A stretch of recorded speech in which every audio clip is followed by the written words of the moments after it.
Olá pessoal, tudo bem? Espero que esteja bem com todos.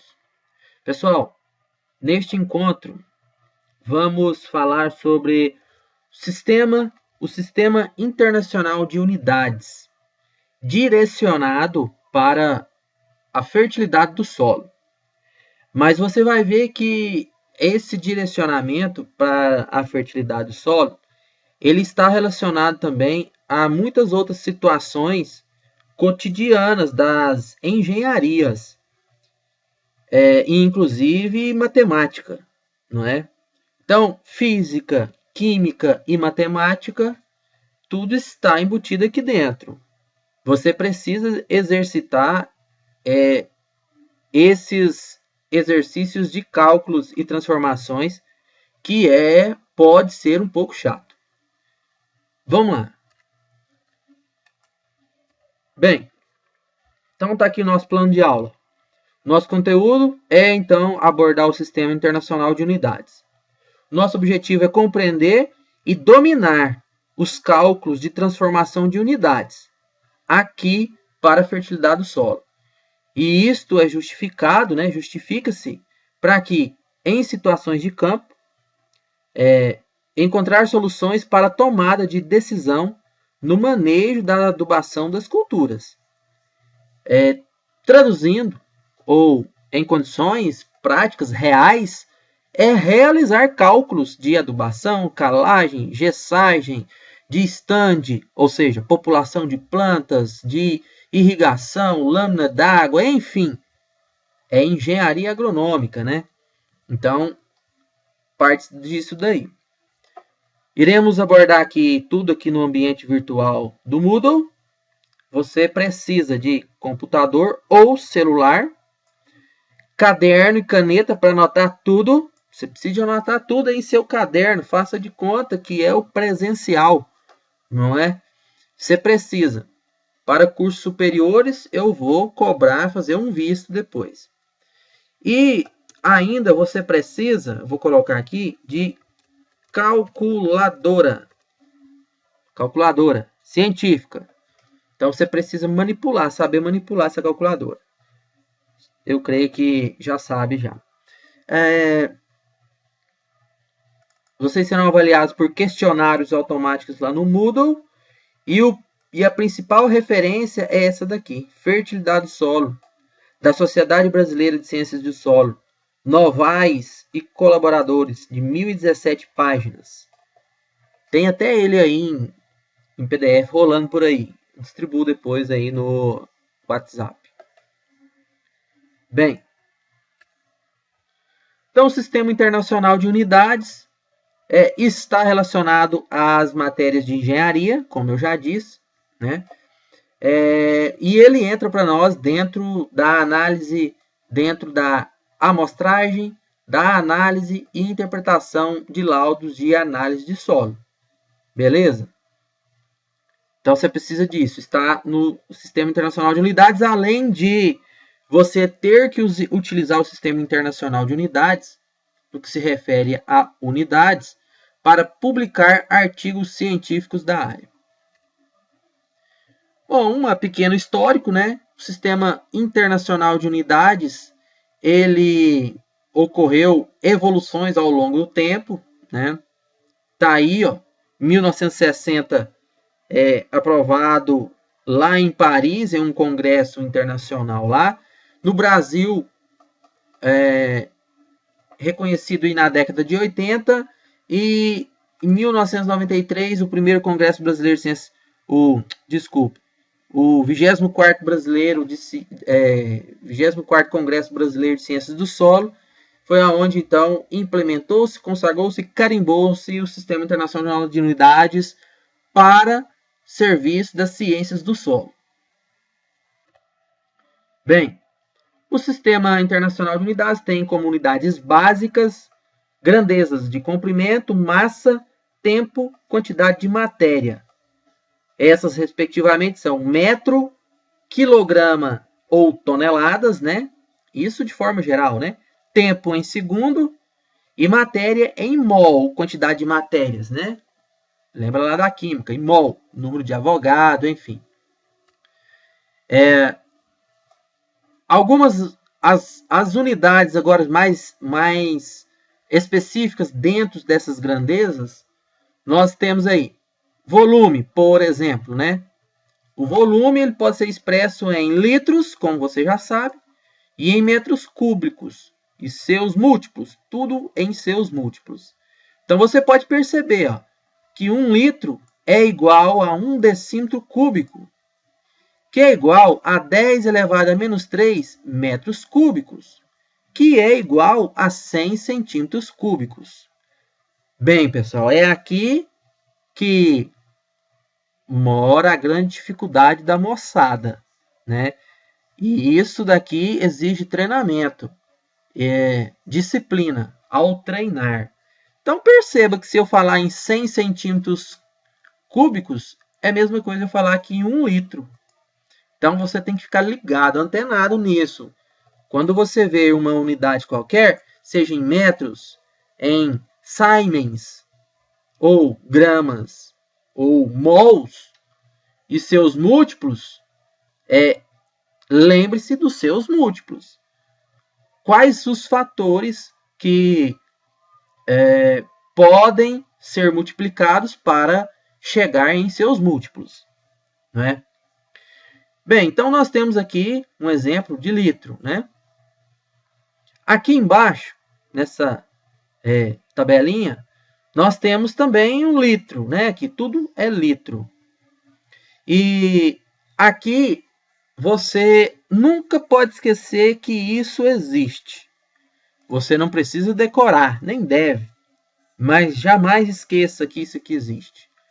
Eu dou uma dica, né, para quem vai trabalhar com isso, ou para quem vai passar por fertilidade do solo, não é? Pelo menos imprima isso, deixe momentaneamente em algum lugar que você tenha visão constante, para você, em algum momento, não esquecer e estar sempre utilizando ele. Eu não estou falando do gramas, não estou falando do metros, eu estou falando das escalas para passar de gramas para decigrama, ou de metro para decímetro, ou de litro para decilitro, tá? Então aqui nós temos 3 grandezas: metros, que é de comprimento, gramas, que é de peso, e litros, que é de volume. Mas nós temos mol, nós temos siemens, nós temos outros por aí, tá? O que eu quero chamar a atenção, volto a repetir, é a passagem de grama para decigrama, de decigrama para centigrama, de centigrama para miligrama, ou então de grama para miligrama direto, ou de miligrama para quilograma, ou de hectograma para decagrama, ou de decagrama para quilograma, enfim, você tem que trabalhar muito bem o que é a vírgula e o zero, tá?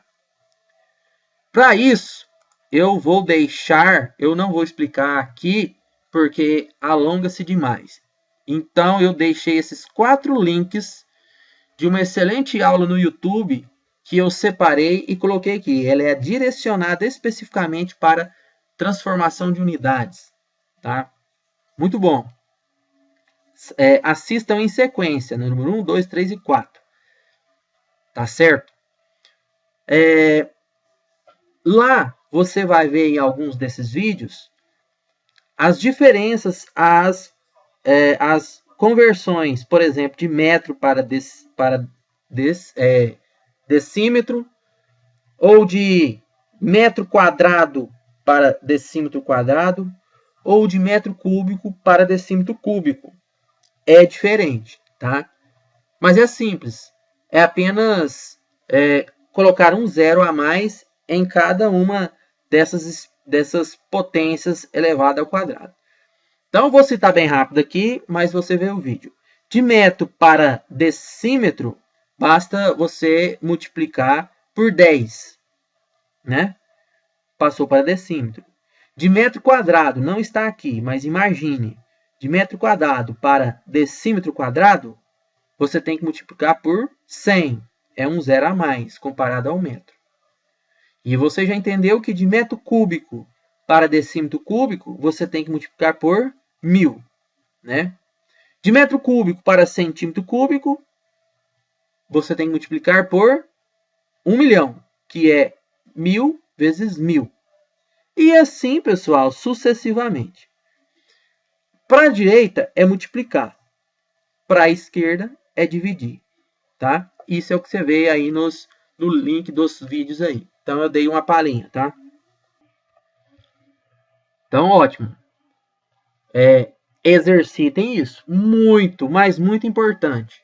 Tá? Este é um encontro extremamente exato. Bem, então, nós da fertilidade do solo dependemos dos conceitos também de química, e muito. Então, só para lembrar que da quantidade de matéria, que é o mol, é a concentração de matéria, né? O mol. O que significa?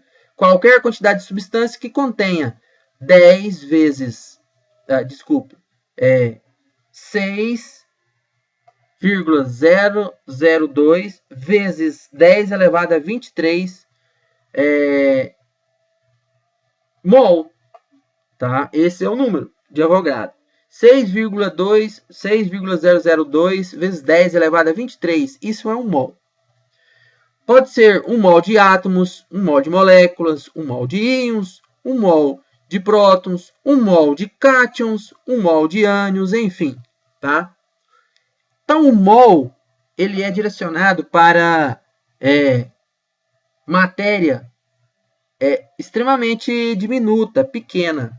Imagine você falar em 1 mol de carros. Ou então você falar que tem 1 mol de notas de 100 em sua casa. Você será a pessoa mais rica do mundo, né? É como se você pegar 10 elevado a 23 e multiplicar por 100. Esse seria o seu dinheiro. Então, o mol é expresso para quantidade de matéria que são diminutas ou minúsculas, né? Células, átomos, né?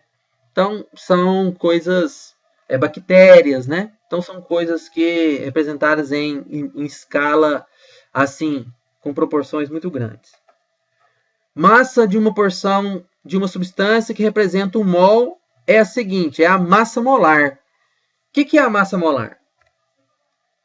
Aqui está uma tabela com uma nitidez um pouco baixa, mas você encontra na internet quando precisar. E eu vou só citar aqui a massa molar, por exemplo, vou trazer para a fertilidade do solo, do cálcio. Está aqui o cálcio. A massa molar do cálcio é 40,08. Está aqui, tem um 40 aqui. Ó. A massa molar do magnésio, 24,3. Está aqui. A massa molar de hidrogênio é 1. Você precisa de encontrar a massa molar, que é, aqui no caso, a massa atômica que está expressa aqui nessa legenda. Tá? Olha a massa molar do alumínio, é 27. Né? A do carbono é 12. E você vai, de acordo com os exercícios propostos à frente, que você vai acabar decorando a massa molar do magnésio, do cálcio, do hidrogênio, do carbono, do nitrogênio, enfim, dos nutrientes que é utilizados para a nutrição das plantas. Retornando aqui. Então, aqui, pessoal, eu dou um exemplo muito importante porque é o ponto de partida para os cálculos no final da apresentação. Então, vamos calcular a massa molar do cloreto de potássio. O que é o cloreto de potássio? É um fertilizante potássico. O cloreto de potássio possui óxido de potássio, K2O, que é o óxido solubilizado no solo e que vai ionizar e disponibilizar na solução do solo o cátion K+, e o ânion Cl-. Então, o cloreto de potássio é um sal obtido na natureza e muito utilizado como forma de fertilizante. Né? Então, eu vou dar um exemplo somente do cloreto de potássio, mas você pode fazer a mesma coisa para amônio, para amônia, para pentóxido de fósforo, ou o fósforo, para fosfato de amônio, nitrato de amônio, tá? Aqui eu estou falando cloreto de potássio. Então, é a mesma coisa. Basta você somar, fazer o cálculo que eu vou fazer aqui. Então, é muito simples. Qual que é a massa molar do potássio e a massa molar do cloro? Muito simples, né? Quem não viu isso em química? Massa molar do potássio, 39,1. Está aqui, tá? Eu vou aumentar aqui para você ver que é o 39,1. Aqui. 39,1 é a massa molar do potássio. E a do cloro? A do cloro, deixe-me procurar, eu vou levar para o outro lado para você ver. Aqui o cloro.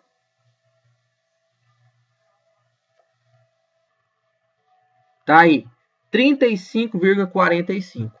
Então, vamos... Deixa eu diminuir aqui a escala e voltar aqui novamente.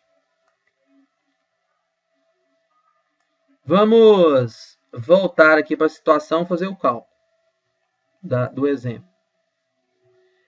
Qual que é a massa molar, então, do cloreto de potássio? É o somatório da massa molar do potássio com a do cloro, né? Então, é exatamente o 39, desculpa, do potássio, 39,1 mais 35,45, né? Então, aí nós temos a massa molar do cloreto de potássio, que é 74,56. Às vezes vai dar alguma diferençazinha decimal aqui, mas é por conta do somatório, tá? Então, você deve fazer isso para qualquer molécula ou substância ou fertilizante, tá?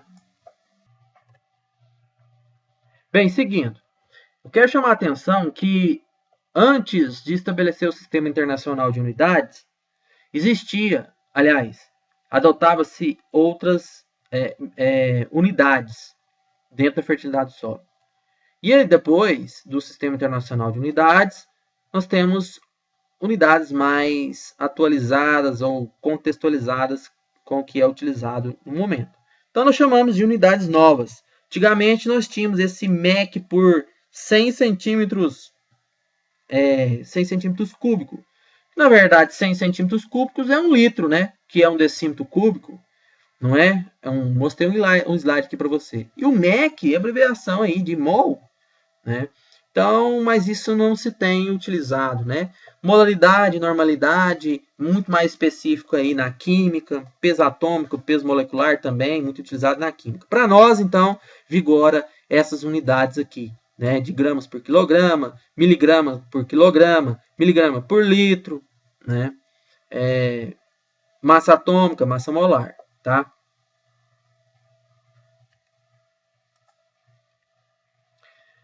Deixe-me dar um exemplo aqui bem simples, né, de transformação. Olha só, isso aqui é muito simples, mas eu tenho que mostrar. O que significa 3%? Ora, 3%, se eu falar 3% de nitrogênio em uma fonte qualquer. Então, uma fonte qualquer, uma areia. Naquela areia tem 3% de nitrogênio. Isso quer dizer que 100 gramas dessa areia tem 3 gramas de nitrogênio. Isso é 3%. Se eu pegar 1.000 gramas, tem X. X é 30 gramas. Então, os 3% é a mesma coisa eu falar 30 gramas por quilograma. 1.000 gramas não é 1 quilograma? E em 1.000 gramas não tem 30 gramas? Né?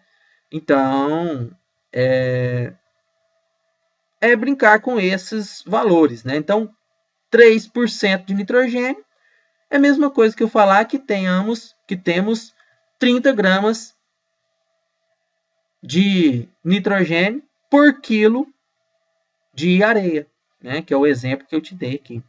E aí nós temos outra aqui, ó. Vamos procurar essa outra. 10 ppm, 10 partes por milhão de zinco. Mesma coisa de eu dizer para você que possui 10 miligramas por quilograma de zinco. Miligramas por quilograma, ppm, uma parte por milhão. Veja por que uma parte por milhão. Miligramas por quilograma. De miligramas até chegar a 1 quilograma, você tem que multiplicar por 1 milhão. Então, por isso, miligramas por quilograma, 1 milhão.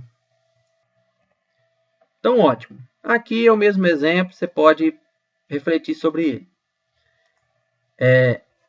Bem, esta transparência, essa slide aqui, também você deve de imprimir ele. Tirar uma foto, colocar no seu celular, não apagar. Imprimir ele e pegar em um local que você precisa de ter acesso. Anotar na página principal do seu caderno. Tá? Faz isso agora. Para aí e faz isso. Porque você precisa da escala de transformação, né, que você vai ver nos vídeos aí que eu deixei, nos links.